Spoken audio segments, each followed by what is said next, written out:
secara elektronik ya.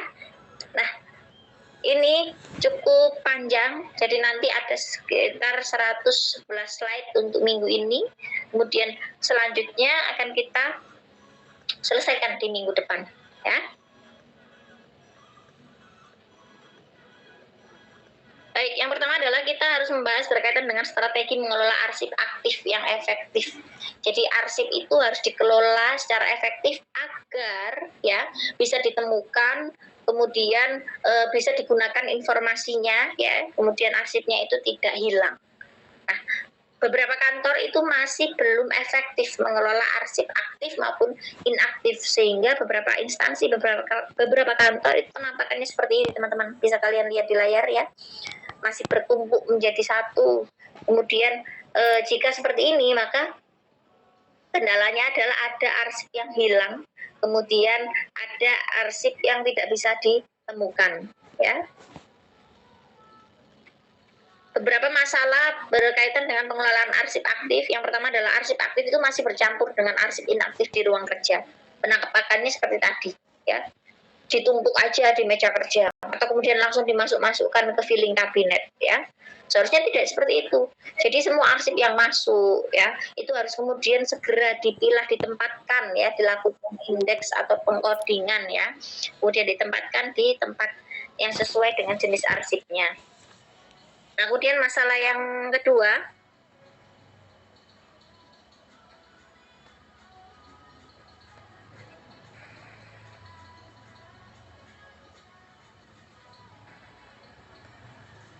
sebentar teman-teman ya.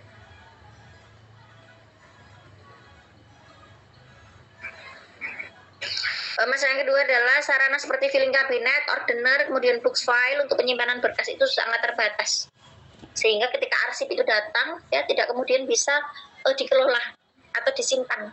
Karena filing kabinetnya terbatas, kemudian ordener juga terbatas, book file-nya juga terbatas. Jadi harus ditunggu dulu untuk kemudian diadakan sarana dulu, ya. Ini berkaitan dengan anggaran daripada instansi, ya. Jika sudah ada sarananya, maka baru kemudian dipilah arsip-arsip yang ada atau yang sudah bertumpuk menjadi satu begitu ya. Kemudian masalah yang lain adalah penyimpanan berkas itu masih berdasarkan surat masuk dan surat keluar saja. Jadi tidak surat yang lain-lainnya atau kertas yang lain, berkas arsip yang lain itu belum disimpan. Kebanyakan seperti itu. Kemudian tidak ada anggaran untuk pengelolaan arsip aktif. Jadi minimnya anggaran atau adanya keterbatasan anggaran berkaitan dengan arsip, yang mana ini berarti menunjukkan bahwasanya instansi tersebut masih belum memperhatikan berkaitan dengan arsip. Padahal ya arsip ini pasti jelas ada karena setiap kegiatan organisasi atau instansi itu pasti menimbulkan arsip ya, sehingga kemudian harus dikelola dengan baik agar bisa digunakan jika memang nanti pada waktunya dibutuhkan untuk digunakan informasinya. Nah, pengelolaan arsip aktif ini biasanya seperti ini ya, ada pimpinan, kemudian pihak luar yang membutuhkan arsip ya, dan terpusat di unit kearsipan. Kemudian ada yang namanya record center ya, kemudian ada unit pengelola. Arsip aktif di organisasi kita sepakati bersama ada arsip dinamis dan statis ya. Nah, arsip aktif biasanya itu begini kalau sudah dikelola atau sudah disimpan di dalam filing kabinet ya, di filing kabinetnya diberikan kode arsipnya, jadi ini arsip tentang apa diklasifikasikan, kemudian dimasukkan ke dalam ini folder-folder ya atau map-map gitu ya, dilengkapi seperti kayak binder gitu ya, pembatas-pembatas, yang mana pembatasnya itu ada juga nanti kodenya, kemudian ada jenis daripada arsipnya ya, sehingga akan mudah untuk ditemukan kembali. Nah, arsip inaktif itu biasanya disimpan di dalam record center atau ruang tersendiri gitu ya teman-teman. Nah, kemudian raknya itu harus seperti ini, dari besi, sehingga tahan dari api, tahan dari panas gitu ya, atau tahan dari rayap gitu ya. Nah, kemudian penyimpanannya sudah di box-box file seperti ini. Nah, di box file ini ada kira-kira isi arsipnya atau judul arsipnya itu apa, tentang apa.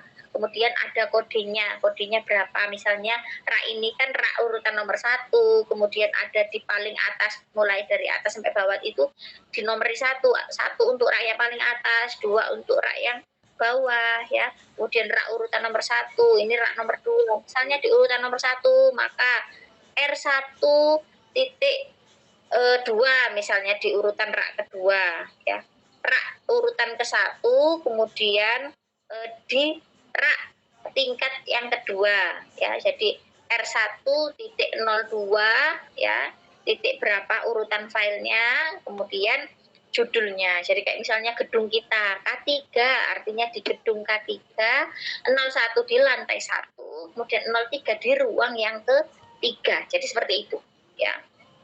Nah, kondisi penyimpanan arsip aktif di dunia kerja itu biasanya seperti ini, amburadul, semrawut begitu ya, sehingga ini akan sangat membingungkan, kemudian berpeluang pada arsip yang rusak, kemudian arsip yang hilang. Nah, cara penyimpanan arsip yang kurang tepat itu begini, teman-teman. Sudah tepat sebenarnya di box-box seperti ini tadi, seperti yang kalian lihat di penyimpanan arsip inaktif, tapi yang menjadi kurang tepat adalah pada ini, ya, keterangan pada box filenya atau ordenernya ya. Jadi keterangannya hanya surat masuk 2008, padahal surat masuk ini jenisnya tanya, kemudian ditempatkan di mana, jangan-jangan di rak nomor 1 atau di mana ya. Nah, jika hanya seperti ini maka akan menyulitkan untuk kemudian kita temukan kembali. Nah, jadi seharusnya bagaimana Bu gitu ya, harusnya seperti ini teman-teman penyimpanannya. Nah, ini ya ada kode-kodenya KP 0102.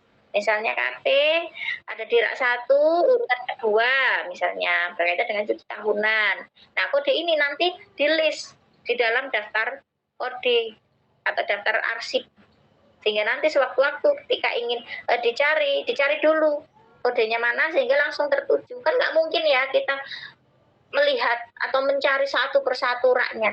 Jadi harus ada kode-kode khusus. Raknya diberikan urutan 1 seperti K3, K2.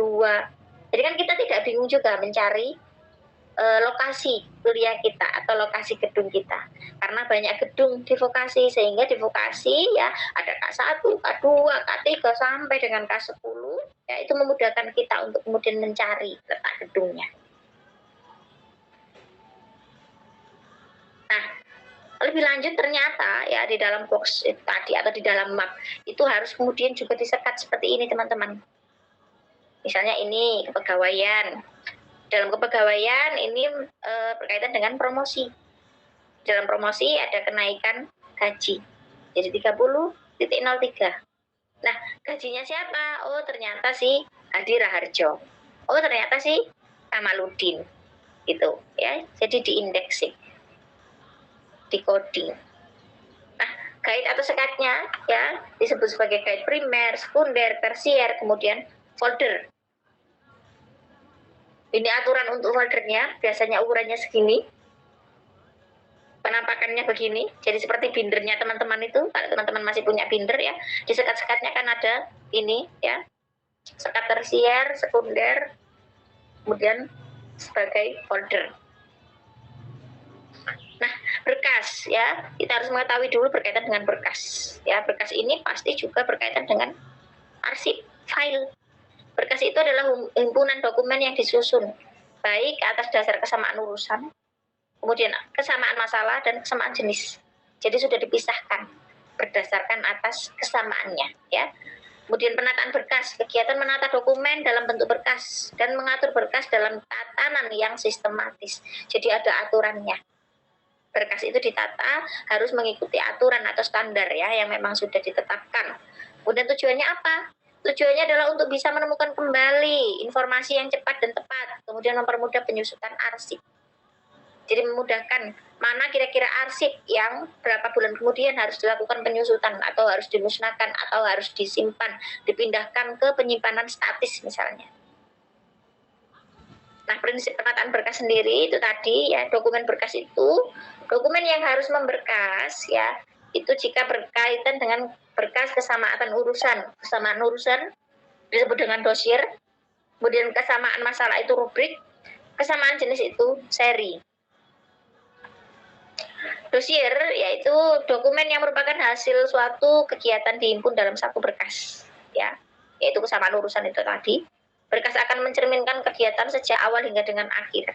Jadi misalnya terkait dengan berkas proyek pembangunan jembatan Suramadu, yang mana ada pada tahun 2011 sampai dengan 2013 ini dijadikan satu, ya, karena berkas kesamaan urusan. Jadi bukan dibedakan menjadi tahun-tahun, tapi tahun ini dibedakan menjadi nanti sekatnya. Tetapi ada di dalam satu folder. Kemudian berkas proyek renovasi gedung kantor utama. Ini periode April sampai dengan Oktober, ya. Jadi April sampai dengan Oktober itu sekatnya nanti, ya, progresnya persekat per bulan, tapi ada di dalam satu folder. Oke. Berkas kesamaan masalah atau rubrik, ya, yaitu berkas yang masalahnya itu sama, dihimpun dalam satu berkas. Misalnya berkaitan dengan kenaikan pangkat atau kenaikan gaji atau penggajian itu tadi ada di dalam berkas kepegawaian. Di dalam kepegawaian ada berkas penggajian untuk pegawai apa dan siapa saja, atas nama siapa, ya, itu. Kemudian berkas kesamaan jenis, ya, jenis ini lebih kayak seri gitu, ya, memiliki seri yang sama, seri surat edaran, seri surat keputusan, seri surat tugas, kemudian seri surat kerjasama, ya.